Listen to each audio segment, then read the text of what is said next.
वह अजन्मा है, वह अमृत्युयुक्त है, वह अदृश्य है, वह आकारहीन है, उसको देखा नहीं जा सकता, पर फिर भी उसका अस्तित्व है। पर गुरुदेव तो ब्रह्म के साक्षात मूर्तिमंत साकार स्वरूप हैं, जो ब्रह्मा विष्णु महेश और देवताओं से भी पूजनीय हैं, पर जिनका आकार है, जिनकी देह है, जिनकी चेतना है, जिनका स्पंदन है, जिनको देखने से समस्त देवताओं के दर्शन स्वतः हो जाते हैं,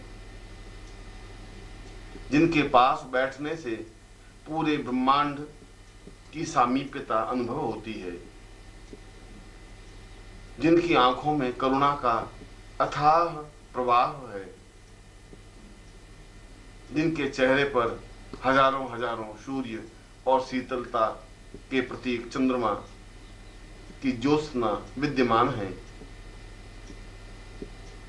जिनका सारा शरीर अपने आप में ब्रह्मांडमय है, जो अपने आप में ही अद्वितीय हैं, जिनकी तुलना नहीं हो सकती, जिनके माध्यम से सिद्धाश्रम गतिशील है, जिनके द्वारा सिद्धाश्रम संचालित है, जिनके द्वारा सिद्धाश्रम में चेतना और स्पंदन आ सका है। इसीलिए तो योगियों ने सिद्धाश्रम को एक पूर्ण आयाम कहा है, जिनका भूभाग अत्यंत व्यापक और विस्तृत है, जहां 24 घंटे चंद्रमा की शीतलता और सूर्य की मधुर उष्णता बनी रहती है, न जहां पर अत्यधिक गर्मी है न सर्दी, जहां अपने आप में सुरभिमय प्रकृति और वासंती पवन गतिशील बना रहता है, जहां हजारों हजारों प्रकार के पुष्प विकसित हैं, जो मुरझाते नहीं, टूट कर गिरते नहीं। उन अपूर्व अद्वितीय पुष्पों की छटा से सारा वातावरण अपने आप में आनंद युक्त बना रहता है। स्थान स्थान पर झरनों का कलरव, नदियों का प्रवाह, पर्वतों की हुंकार और वातावरण की चेतना असीम आनंद की अनुभूति कराती है। जिस भूभाग में सैकड़ों और हजारों वर्ष की आयु प्राप्त योगी साधनारत हैं, विचरण करते रहते हैं, तपस्या में संलग्न हैं, जिनकी शुभ्र और श्वेत दाढ़ी, देदीप्यमान चेहरा और अत्यंत मधुर आनंददायक देह यष्टि देवताओं की साक्षी को स्पष्ट करती हैं, जिनके पूरे शरीर से तपस्या की किरणें विदीर्ण होती रहती हैं और चारों ओर के वातावरण को आनंद युक्त बनाए रखती हैं। स्थान स्थान पर इन योगियों की उपस्थिति से समस्त सिद्धाश्रम तपस्या से आपूरित बना हुआ है, जिनके पास बैठने से ही सिद्धियां स्वयं जयमाला पहनाने को आतुर रहती हैं, जिनके चरणों में पुण्यशालिनी नदियां प्रवहित होती रहती हैं, जहां जहां पर उनके चरण पड़ते हैं वहां वहां एक नया तीर्थ बन जाता है। जहां उनकी उपस्थिति होती है, आसपास का वातावरण अपने आप में मधुर और तपस्यामय बन जाता है। और ऐसे हजारों योगी सन्यासी साधनारत हैं,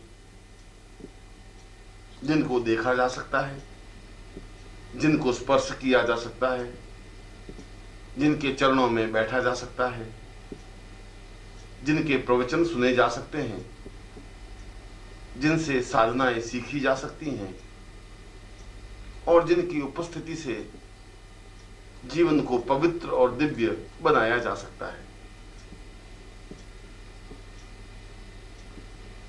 और फिर सिद्ध योगा झील तो अपने आप में अद्वितीय और अलौकिक है, जिसका स्वच्छ जल दर्पण की तरह स्पष्ट दिखाई देता है। अतल गहराइयों में भी नंगी आंखों से देखा जा सकता है। इतनी निर्मल और स्वच्छ झील तो ब्रह्मांड में कहीं पर भी संभव नहीं।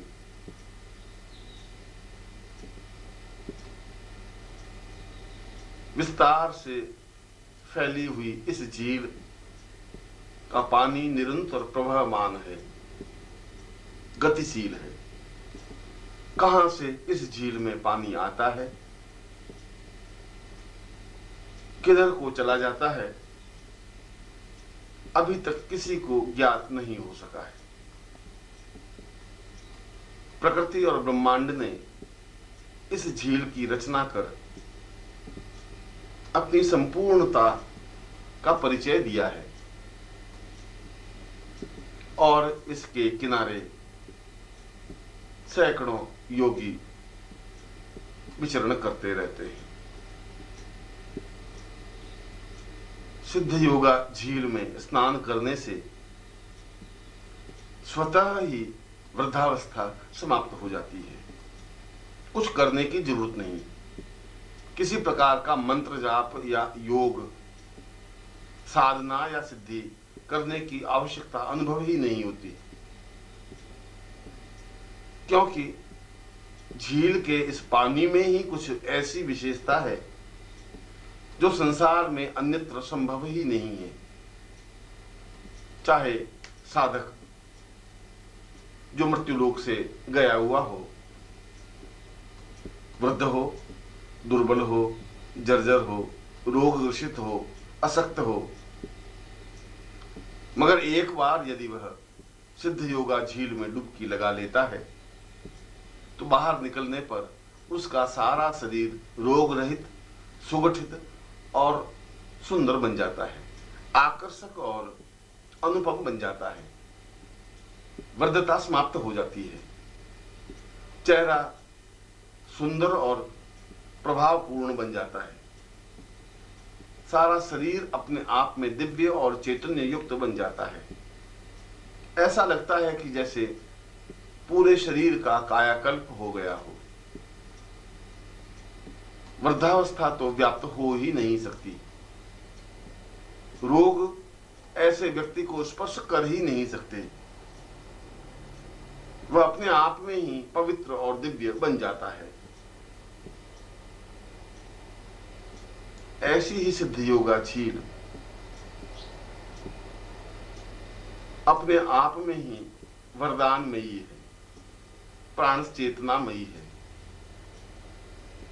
जिसके किनारे स्फटिक की नौकाएं पड़ी हुई हैं और कोई भी साधिका या साधक, योगी या सन्यासी इन स्फटिक नौकाओं के माध्यम से सिद्ध योगा झील में विचरण कर सकते हैं, आनंद ले सकते हैं, प्रकृति की श्रेष्ठता का अवलोकन कर सकते हैं। और फिर साधक ही नहीं, योगी और सन्यासी ही नहीं, साधिकाएं और अप्सराएं भी इस सिद्ध योगा झील और सिद्धाश्रम में यत्र तत्र विचरण करती ही रहती हैं। शास्त्रों में जिन अप्सराओं का वर्णन हम पढ़ते हैं या अनुभव करते हैं, चाहे वह रंभा हो, मेनका हो, उर्वशी हो, तिलोत्तमा हो, नाभि दर्शना हो और पुण्यदाया हो, वे सभी इस सिद्ध योगा झील के किनारे दृष्टिगोचर हो जाती हैं।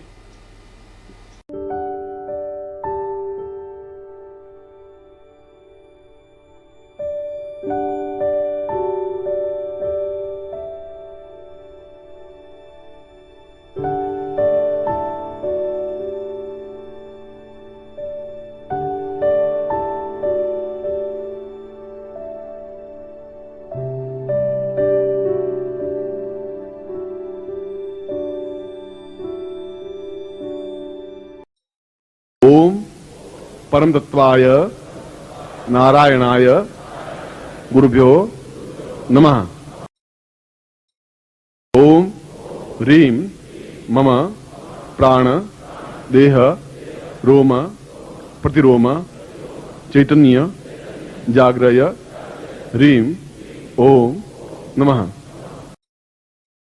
ओम भूर्भुवः स्वः तत्सवितुर्वरेण्यं भर्गो देवस्य धीमहि धियो यो नः प्रचोदयात्।